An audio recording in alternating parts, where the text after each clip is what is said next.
that the work of Alice Hamilton is, yes, of a historical interest, but it's also a very contemporary interest. And I think her work and her approach to the occupational safety and health issues of her day can give guidance to us as we approach the issues confronting us today. In some ways, the OSHA Office of Occupational Medicine, of which I'm a part, continues the work begun by Dr. Hamilton at the Labor Department early this century.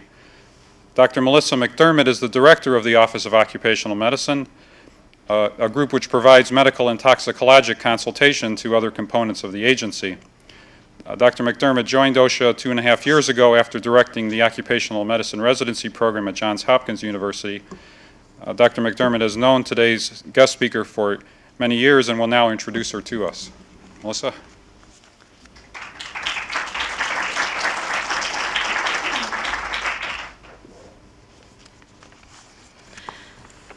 Well, like Mike Montopoli, Alice Hamilton is also a personal hero of mine, so I'm very pleased to welcome all of you to celebrate with us her life and legacy. In a very real sense, as Mike already mentioned and as have some of the other speakers, the work of both OSHA and the Women's Bureau is a part of Dr. Hamilton's legacy, although we sometimes lose sight of that. I think a way to keep before us her vision and the larger context of our work's meaning is to continue to tell her story. Our guild, then, is in debt to our historian colleagues who keep retelling her story and the other stories of the beginnings of our field. Through their scholarship, writings, and teaching, historians pass on a vision which inspired the giants who came before us and lift and renew our commitment to this important work that truly makes a difference.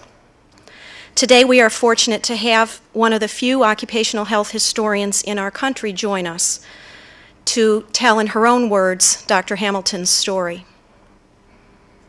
Dr. Jackie Korn received her doctorate in the history of science from Carnegie Mellon University and joined the faculty at the Johns Hopkins School of Hygiene and Public Health in 1980.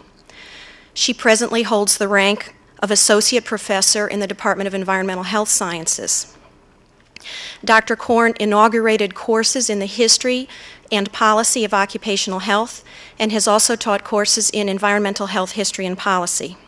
She is the author of several books, including The History of the American Conference of Governmental Industrial Hygienists, a work on the history and policy aspects of the coal industry, and is presently working on a similar work in the area of the asbestos industry. I think she is particularly well suited to share with us her views on the life and history of Alice Hamilton. Jackie, we're happy to have you with us.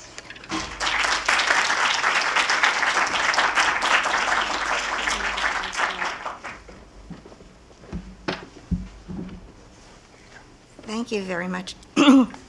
I share some things with Alice Hamilton. She was also very small, and I expect she needed to stand on a platform too.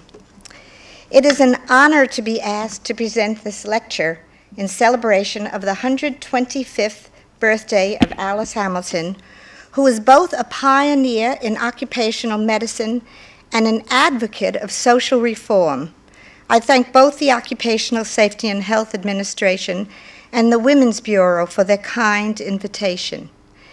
In 1972, on the anniversary of Alice Hamilton's birth 102 years earlier, the Journal of Occupational Medicine paid tribute to an unusual person for her contributions to industrial medicine and her dedication to the betterment of the health of working men and women.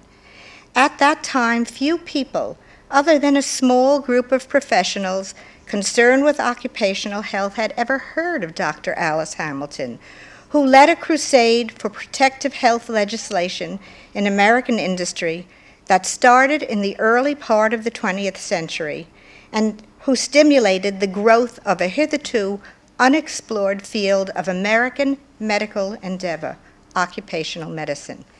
Now, in 1994, on the occasion of her 125th birthday, we again salute this extraordinary woman. During the past 25 years, she has become more widely recognized for her contributions toward the creation of better working conditions and has become a heroine, remembered, applauded, and eulogized. Indeed, both the Public Health Association and the American Industrial Hygiene Association and many other groups now present Alice Hamilton Awards to worthy occupational health professionals. Because her contributions in the field of occupational health have had such impact on that area, they have been submerged and have submerged her involvements in social reform. In addition to industrial medicine, one of her major social concerns was the welfare of women. It is generally acknowledged on the basis of her contributions to occupational medicine that Alice Hamilton was an outstanding woman of her generation. If one considers her involvements with issues concerning the social welfare of women, her status increases to an even greater degree. My purpose today is to reiterate some of Alice Hamilton's contributions to the field of occupational medicine and to the health of working men and women, and second, to demonstrate that at the same time that she made major intellectual and social contributions in her chosen field, she also concerned herself with vital issues to the well-being of women. In retrospect, it is clear that these two distinct areas of effort were related through her well-developed social conscience. But before I do that, I'll digress for a few moments to describe the status of occupational health beginning in the early years of Alice Hamilton's career and going through to the 1930s. Concern for occupational health, coupled with effective action, is a relatively recent activity in the United States. Significant political, social, economic, technical changes occurred during Alice Hamilton's lifetime that affected occupational health practice and goals. Changes in social philosophy exerted a major influence on occupational safety and health. First, the idea that prevention and control of hazards on the job can minimize and even eliminate risk slowly replaced the view that accidents and disease are unavoidable byproducts of work. Second, the assumption by government of responsibility for the health and safety of workers replaced the 19th century laissez-faire attitude which allowed for the lack of significant social conscience pertaining to dangerous and unhealthy conditions of work. Third, and most recent, is the powerful idea that workers have a right to know about the conditions of work they are exposed to that can have a potentially hazardous effect upon their health. Occupational health is now a major social concern. Public knowledge and interest keep it in the limelight. It was not so in the early decades of the 20th century. By those decades, expanded manufacturing, mining, the growth of monopolies, consolidation of industries had created a new set of social problems. The growth of technology and its byproduct, an urban industrial society characterized by concentration of industry and large population densities, had created, among other problems, harsh, unsafe, and unhealthy conditions of work. New technologies, new processes, and rapid industrialization resulted in an inordinate number of exposures to occupational health hazards. They were largely ignored because meager social legislation existed in an America dominated by a philosophy of social Darwinism and a business ethic of competitiveness. The men and women adversely affected by conditions of work were generally unorganized. Workers exposed to extensive hazards, aware of the hazards and the relationship of work to disease and industry, contended with other pressing problems, low wages and long, arduous hours of work. The need to organize was primary. The obstacles to organization were many. Therefore, grievances of factory workers and miners did not often manifest themselves in agitation for healthful and safe working conditions. In 1900, factory legislation practically did not exist in the United States, yet hazards to health and safety were numerous, primitive, and large in magnitude. Occupational diseases, long known and often neglected, such as silicosis, plumbism, phosphorus poisoning, and mercurial poisoning, occurred frequently in workplaces which lacked adequate ventilation and sanitary facilities. Reform depended on a number of factors. Occupational diseases had to be recognized as a problem, and the protection of worker health made a public priority. Hazards needed definition, and the relationship between specific agents in the workplace to disease endpoints needed explanation. Scientific and technological advances were needed to define diseases and to facilitate identification and control of workplace hazards. A societal decision to act to control occupational disease was imperative. The attitude prevailed among employers that they had no more responsibility toward workers than they wished to assume. At the same time, industrial accidents caused, in part by the unprecedented acceleration of industrial activity, lack of an organized safety and health effort, the prevalent long workday, and the generally chaotic industrial conditions accounted for high incidence of deaths. In 1913, approximately 23,000 known industrial deaths occurred in a total workforce of 38 million people. Impetus for change came from the humanitarian segment of the progressive movement. In response to the challenge of unacceptable injuries, they initiated a safety movement to prevent industrial accidents and an industrial hygiene movement to control occupational disease. And as an aside, it's most interesting that really one of the initiators of the safety movement was also a woman. She was a woman named Crystal Eastman, who really has been very neglected. It's time we began to think about her too. Well, at any rate, they sought workmen's compensations to ameliorate the plight of injured workers and their dependents. In the same period, the Department of Labor was created. That was 1913. In 1910, the Bureau of Mines was started. The Children's Bureau in 1912. The Office of Industrial Hygiene and Sanitation, the forerunner of the Division of Occupational Health in the U.S. Public Health Service, in 1914. And at the time, a few states passed some very minimal legislation to protect worker health. For example, in 1911, the state of Washington passed compulsory workmen's compensation laws. A few other states followed in those years. The Department of Labor published the book called Industrial Accident Statistics, which was quite interesting. Its author, Frederick Hoffman, noted that the document really lacked trustworthy statistics because of the absence of uniform requirements for reporting accidents. Actually, those are the statistics that I just reported to you that Hoffman put together but wasn't too sure about. The Department of Labor published 14 reports between 1915 and 1930.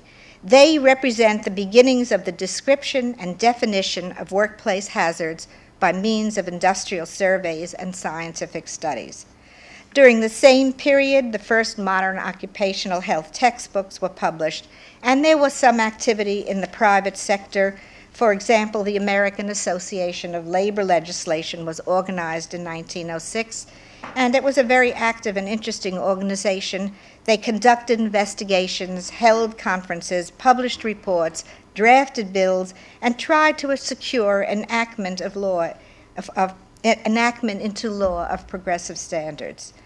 The National Council for Industrial Safety, now the National Safety Council, was also formed, and in 1914, the Industrial Hygiene Section of the American Public Health Association was organized. In 1916, The American Association of Industrial Physicians and Surgeons also held its first meeting, and Harvard University, by the early 20s, offered instruction in industrial hygiene and had set a formal pattern of coursework. It included industrial medicine, toxicology, ventilation, illumination, and physiology. Activity during this early years of the 20th century also included early union-sponsored medical care plans, the first of which was started by the International Ladies Garment Workers Union. World War I stimulated some interest in activity in industrial hygiene and occupational health, but except for those years, most of the health laws were left to the states. They varied in quality. They were often unenforced. The period after the war, World War I, was one of extreme conservatism in both politics and social philosophy. The Harding, Coolidge, Hoover era assisted and encouraged business enterprise by a policy of tariffs, laissez-faire, suspension of regulatory legislation, reduction of taxation, repression of labor. Occupational health activity was not commensurate with the expansion of industry in the 1920s.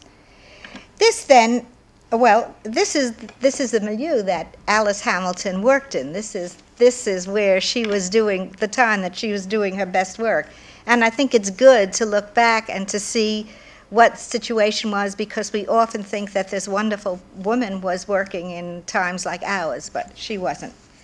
The prevailing philosophy was that the protection of industrial workers was the responsibility of state and local governments.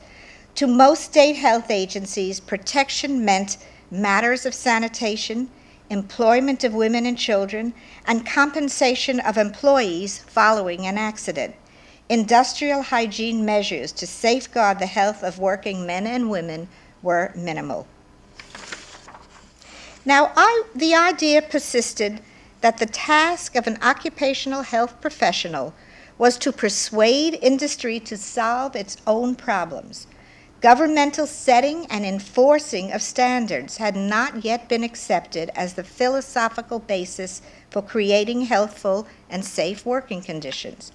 The task of the professional was to persuade industry to solve its own health problems, aid industry to evaluate its problems, suggest ways and means of control, develop standards of codes of practice, furnish technical guidance, and conduct educational programs.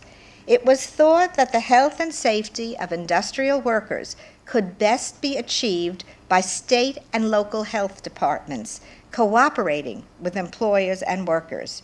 It was also believed that industrial hygiene or occupational health was the work of professionals and best kept out of the public arena.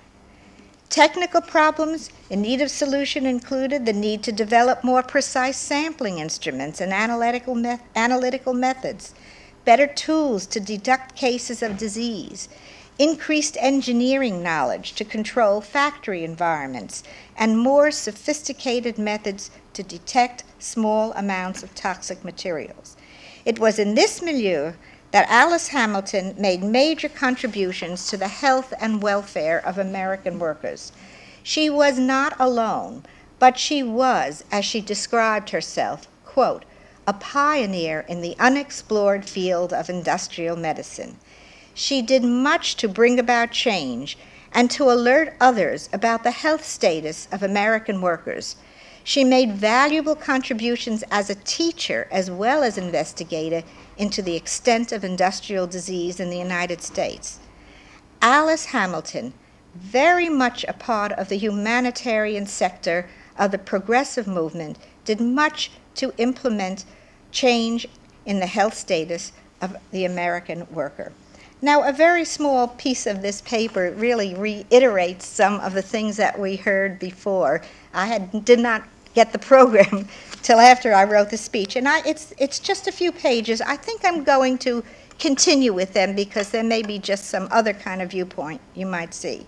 One thing I'd like to say, though, When I read Alice Hamilton's autobiography 35 years ago, and I had known about Alice Hamilton because of my husband's work. But always, until the women's movement, I had this terrible feeling that people were patronizing her. I was right, too. There was this kind of patronizing thing. Here was this woman floating around. Imagine that. She had all this impact on health and safety. Well, and she was a doctor. Can you imagine? And she became a doctor in the 19th century.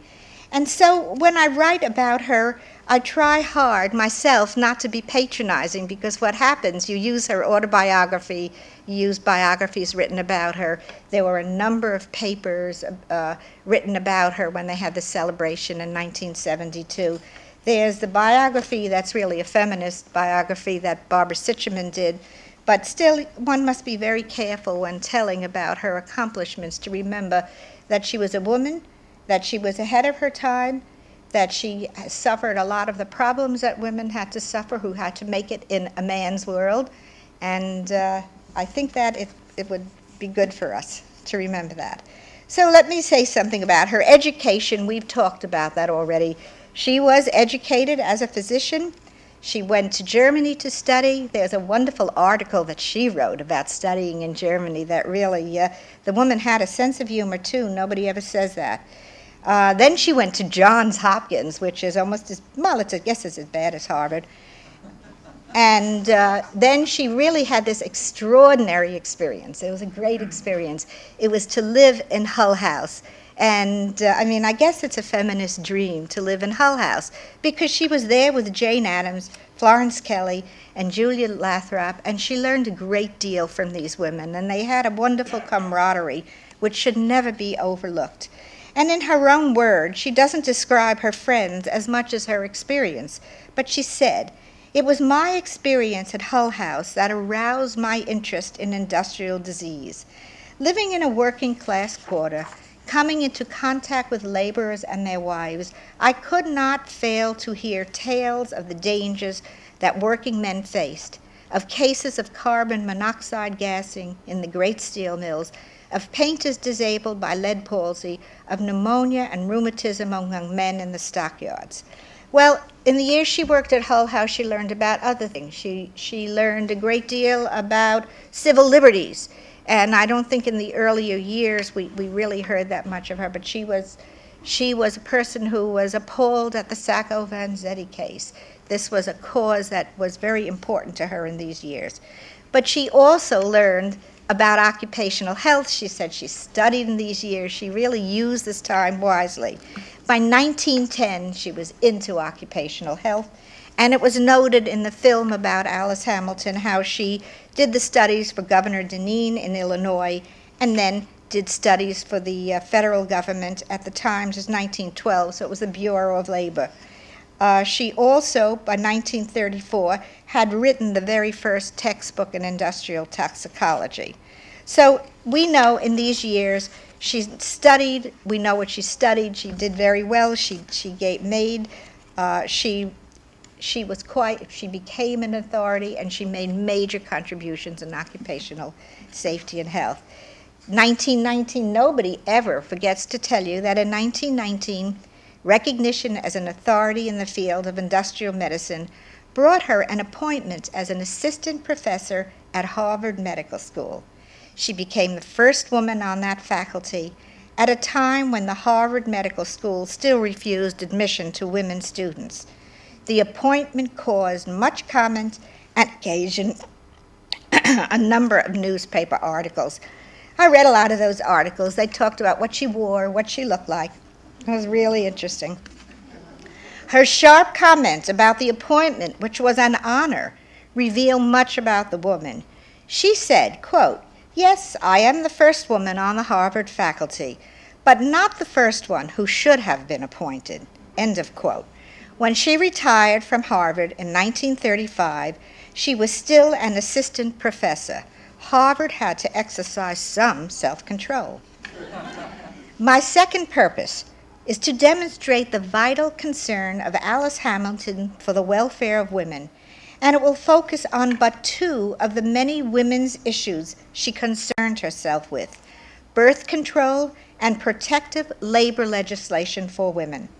On the subject of birth control, she stated in her autobiography, quote, "It was my life at Hull House that brought me into the birth control movement, not long after Margaret Sanger started it, and I joined the Chicago Birth Control Committee, which Dr. Rochelle Yaros, a pioneer in this field, had formed," end quote.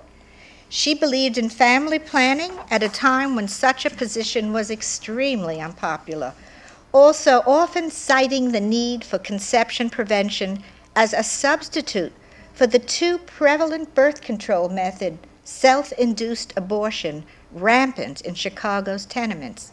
She wrote, quote, "There is no sentimentality in Genesis about the contentment which manual labor brings, nor the joys of childbearing. On the contrary, the first is the curse laid on man, and the second the curse laid on woman. Through the centuries, man has put his best energies into escaping his curse, and the manual laborer has come to occupy the lowest social scale. But women have seldom rebelled against their curse, and when they have, society and church have quite quickly suppressed them. When a Tolstoy tries to call men back to the joys of primitive labor, he meets with indulgent contempt.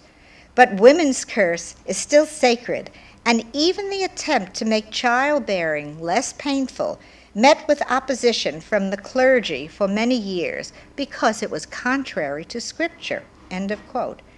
Alice Hamilton was aware of the prevalence of self-induced abortion in the Chicago tenements.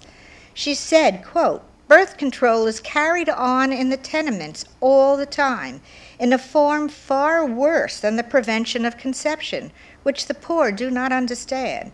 It is in the form of abortion, which every woman can learn about if she wishes," end quote.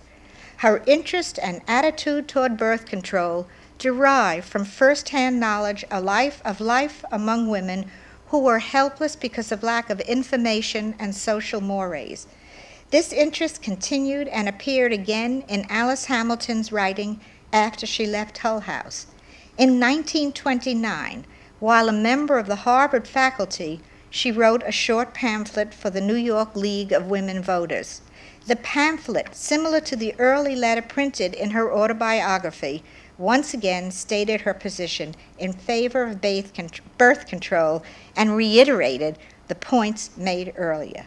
One must remember that Alice Hamilton advocated birth control when it was unpopular and an even taboo subject. The second illustration of Alice Hamilton's concern for women and involvement with issues of importance to women is the stand she took on protective labor legislation. In the second decade of the 20th century, the National Women's Party sponsored an equal rights amendment to the Constitution. The Women's Party believed that such legislation would compel federal and state governments to observe the principle of equal rights for all American citizens and to grant to women the following: 1. Equal control of their children, déjà vu. Equal control of their property. Equal control of their earnings.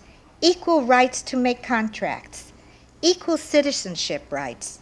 Equal inheritance rights.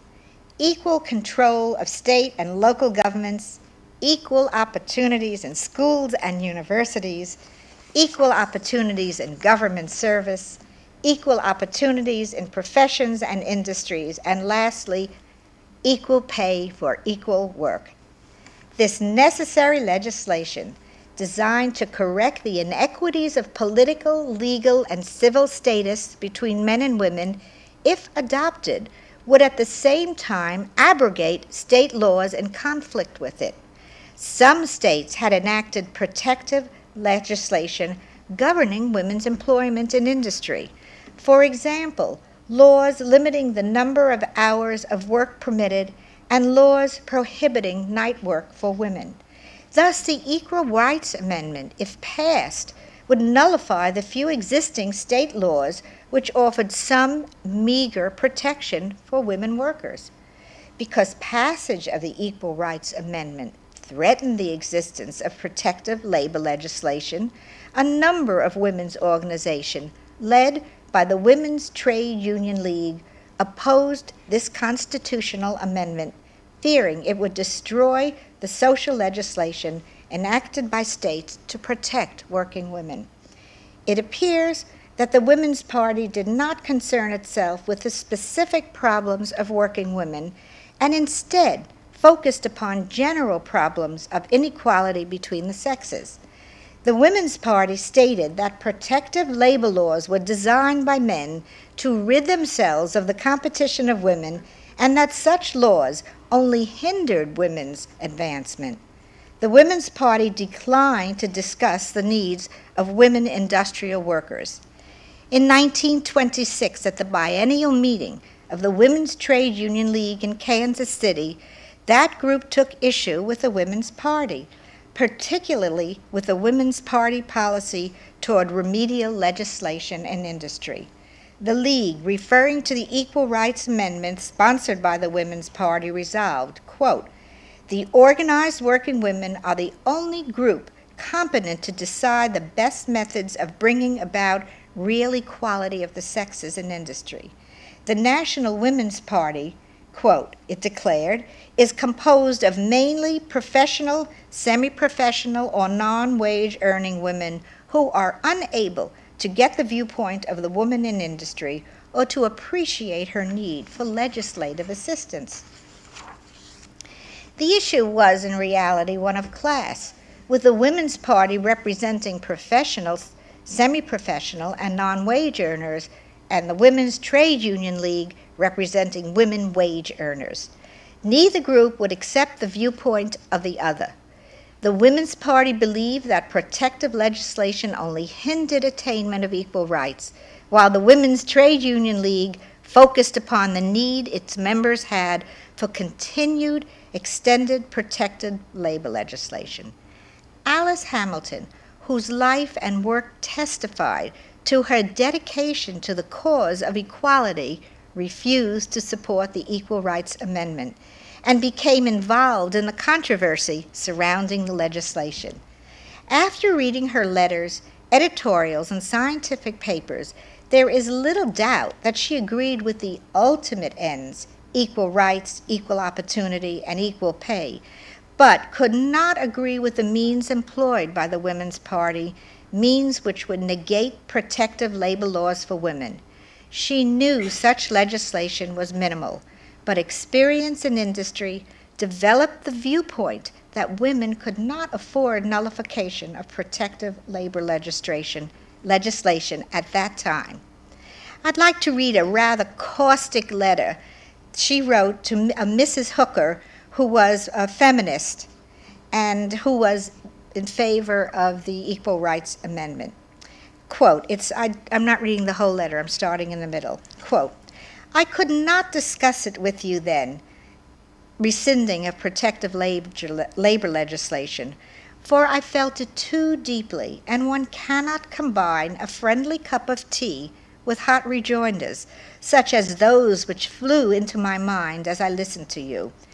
I could not help comparing you as you sat there, sheltered, safe, beautifully guarded against even the ugliness of life, with the women for whom you demand, quote, freedom of contact. The Lithuanian women in laundries, who the Illinois law, for we are scrupulous about restricting women's freedom in Illinois, permit to work 70 hours a week a night shift. The Portuguese women in the Rhode Island textile mills on night shifts. Rhode Island has practically no labor legislation. The great army of waitresses and hotel chambermaids, unorganized, utterly ignorant of ways of making their grievances known, working long hours and living wretchedly. To tell them to get what they should by using the right of contract is to go back to the days of the Manchester School in England, when men maintained that there must be no interference with the right of women and children to make their own bargains with their employers in the cotton mills and pitheads. It is only a great ignorance as to what is possible and what is impossible under our supposed democracy and actual plutocracy that could make you argue as you do. The vote? Why, we are beginning to find that we can get almost nothing with it as a labor group. American labor is too feeble to do what English labor can do for reasons too many to outline. And the women who need protection most are not politically conscious. They are not even rebels. They are just weary toilers who hold desperately to their jobs, knowing that they are not valuable, that any demand, any protest means their discharge, and discharge means starvation for the children. Liberation of women from disabilities due to sex is desirable, and I think a feminist organization such as yours should undertake it. But if you carry it through in the way you have stated, it will be as if you began to drain the swamp by first taking down the frail bridge we have thrown over it. A bridge built by many years of effort on the part of women who cared supremely about the cruel inequities of life and wanted to make some effort to compensate for them. At least secure for women less fortunate than themselves the right to health and some leisure in a living wage. To my mind, if you succeed in rescinding all the laws in the country discriminating against women, and do it at the expense of present and future protective laws, you will have harmed a far larger number of women than you will have benefited, and the harm done to them will have been more disastrous. You see, this is not a conversation to be held over teacups, and I am grateful to you for giving me the opportunity to carry it on by letter. Remember when you think me overstrenuous, that I have lived for 22 years among the poor, and for 12 years I have studied the trades, employing all sorts of labor, from the skilled and highly paid to the unskilled and meagerly paid. The working woman is a very real person to me. Sincerely yours, Alice Hamilton. After this letter, I hope you realize she was not a sweet old lady either. And that makes me very happy. There's more about this, but I don't think I'm going to keep going on. She also worked for women in her studies in the poisonous trades, and I think that had been noted before. But I must do a postscript to the story of the Women's Trade Union League and the Women's Party and the Equal Rights Amendment to show you the kind of woman that Alice Hamilton was. In 1952, Alice Hamilton altered her opinion on the acceptability of a proposed constitutional amendment for equal rights. She no longer feared that women workers would lose gains in the area of protective health legislation. Because her reason for withholding approval of an equal rights amendment was no longer a compelling or meaningful one to her, she felt able to support legislation necessary to create equality for all women. She said, quote, "My long opposition to the Equal Rights Amendment has lost much of its force during the 30 years since the movement for it started. The health of women in industry is now a matter of concern for all health authorities, both state and federal, to employers' associations, insurance companies, and trade unions. I do not believe that this situation will be changed by the passage of the amendment now," end quote. Thus, an outstanding woman, hitherto recognized mainly for her contributions as an industrial physician and crusader for protective health legislation, can and should be viewed as a woman who not only attained stature in her field of endeavor, but as a woman concerned with and actively promoting the well-being of other women. In summary, the career of this remarkable woman spanned more than 50 years. As the field of occupational health expanded and became more complex, she changed from pioneer to a consultant, a teacher, a troubleshooter, and a codifier. In the absence of any governmental regulatory authority, she took upon herself the responsibility to make industry safer. Her professional and social reform work began in what we refer to as a progressive era, continued through World War I, the New Deal, World War II, the Fair Deal, and McCarthy era.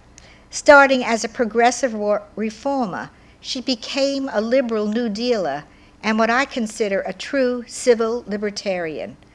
Always committed to social reform, she never feared endorsing controversial causes. And I thank you very much for being so patient with this long talk, and that's the end.